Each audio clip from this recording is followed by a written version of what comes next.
It's the GCN Racing News Show. The Giro 101 has begun and we'll be looking back at the first three stages of the race there in Israel. We've also got the men's and women's Tour de Yorkshire, the Vuelta Ciclista Comunidad de Madrid, and, take a deep breath, the Panorama Guizhou International Women's Road Cycling Race. There were some pretty major talking points before the flag had even dropped at the 101st Giro d'Italia. There was a particularly technical 9.7 kilometre time trial course and a number of riders crashed in training on the morning of the stage. That included race favourite Chris Froome, and it looked pretty bad. He was hobbling heavily immediately after that crash, but was able to start the race later that day. The same couldn't be said for poor Kanstantsin Siutsou, who also crashed but suffered a fractured vertebrae and will be out for an estimated 3 months. Miguel Angel Lopez also hit the deck in training, and Jack Haig, the Australian from Mitchelton Scott, in the race itself. Not the best way to start a 3-week Grand Tour. The early pace in the race itself was set by BMC's Rowan Dennis, who set such a blistering time it looked as if the stage was over soon after it had begun.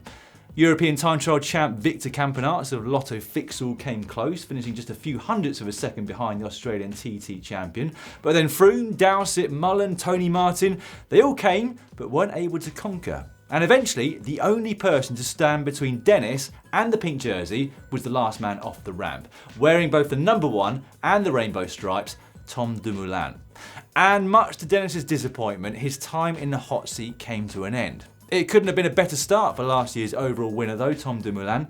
Not only did he take the stage win and make a serious statement to his rivals, but he also put some pretty serious time into them. Over a minute to Mike Woods, 56 seconds to Miguel Angel Lopez, 46 seconds to Chavez, 37 to Froome and 33 to Thibaut Pinot. The GC winners from that point of view, apart from Dumoulin though, were Domenico Pozzovivo, 27 seconds down, and Simon Yates of Mitchelton Scott, who pulled out the time trial of his life to lose just 20 seconds on the day. Stage 2 began with the usual pattern of a day for the sprinters, with 3 riders quickly being allowed a 3-minute advantage, but that gap was extinguished pretty quickly once BMC decided to ride on the front to set Dennis up for the intermediate sprint, which he won, and in doing so took 3 bonus seconds and the pink jersey in the process.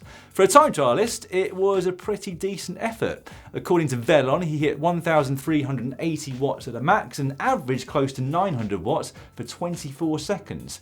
And in doing so, he became the 23rd rider in history to hold a leader's jersey at all 3 of the Grand Tours.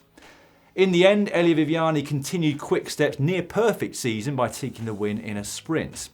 Now, if Dennis's effort on stage 2 was hard, he did at least get some recovery time the following day. The data, once again from Velon, showed that he averaged just 83 watts for the first 20 minutes of stage 3. Safe to say that the vast majority of us would have been able to keep up with the pro peloton there. This one, though, really did go to the sprint stage script. 3 riders from wildcard teams heading up the road, brought back inside the last 6 kilometres, and in the end, we saw a repeat of the previous day. Elia Viviani getting back-to-back wins, this time ahead of compatriot Sasha Modolo.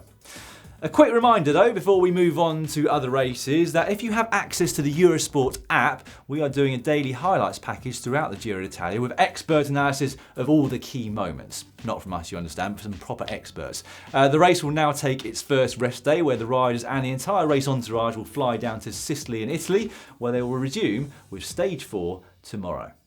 Both the men's and women's Tours de Yorkshire were extended by a day for 2018, which doubled the women's event from 1 to 2 days. Stage 1 of their event finished in a sprint into Doncaster, with Kirsten Wild backing up her win from 2 years ago on the same finish, with the stage win and the leader's jersey in the process this time around.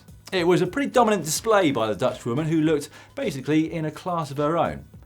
The second and final day would always be the deciding stage though, finishing as it did on the Côte de Couwendkalf, the event's first ever summit finish. There, world champion Chantal Blaak set a scintillating pace on the early slope to set up teammate at Bulls-Dorman's Megan Garnier. And the American delivered with flying colours on the day of her 33rd birthday, putting 14 seconds into the next best rider, Alina Amilusic. Bonus seconds picked up on the first day by Danny Rowe, and a third on the Couwendkalf on the final stage was enough to give her an impressive second place overall.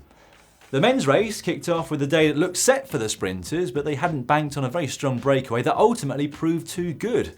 They might have been relative unknowns to the continental pros, and there's no doubt they underestimated them, but Harry Tanfield of Canyon Iceberg took the biggest win of his career with a powerful in-the-saddle sprint to the line.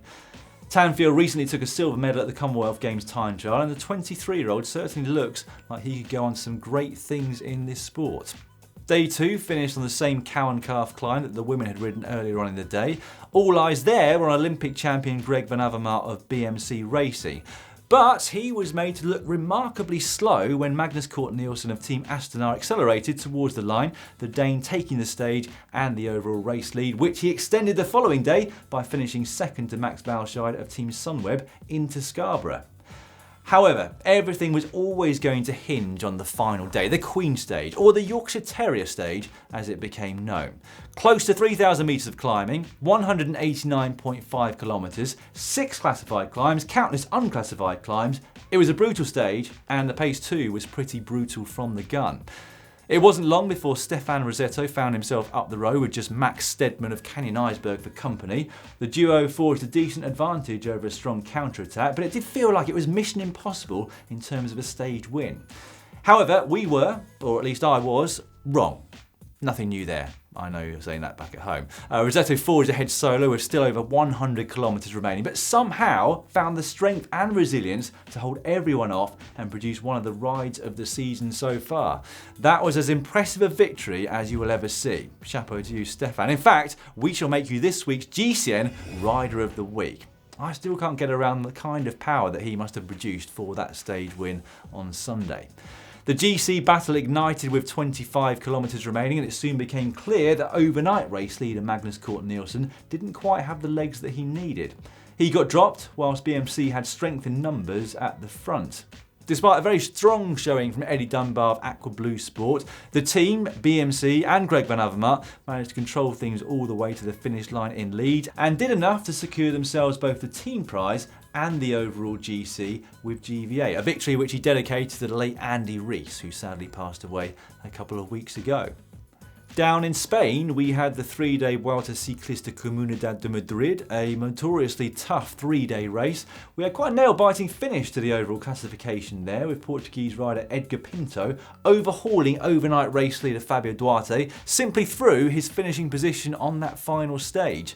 With 18 riders locked together at the top of the GC and no bonus seconds on offer at the race, Pinto's 5th position on that final stage in Madrid was enough for him to take the win. Right, are you ready for it? The Panorama Guizhou International Women's Road Cycling Race is a 5-day race in China that started on Sunday and a new stage race in the women's calendar this year. The first stage was 135 kilometres long and ended in a bunch sprint, which was won by the Spanish champion riding for Sea Lance Pro Cycling Team, Sheila Gutierrez. Now, she has been on good form of late and underlined that by getting the better of Maria Martins and Daniela Gas, although we're not sure if she went full. Terrible joke, even by nice standards. Apologies for that. Right, that's it for this week. Next week we'll be looking back at week 2 of the Giro d'Italia, now in Italy. The 4 days of Dunkirk, which is actually 6 days long, and indeed the first stage of the Tour of California, which starts this coming Sunday. I hope to have your company again then. In the meantime, if you've not already seen it, we did a big GCN preview of the Giro d'Italia, where we look at the key stages and the key riders. So if you've not already seen that, you can just click down here. Oh, and don't forget, our special edition tops are available at shop.globalcyclingnetwork.com.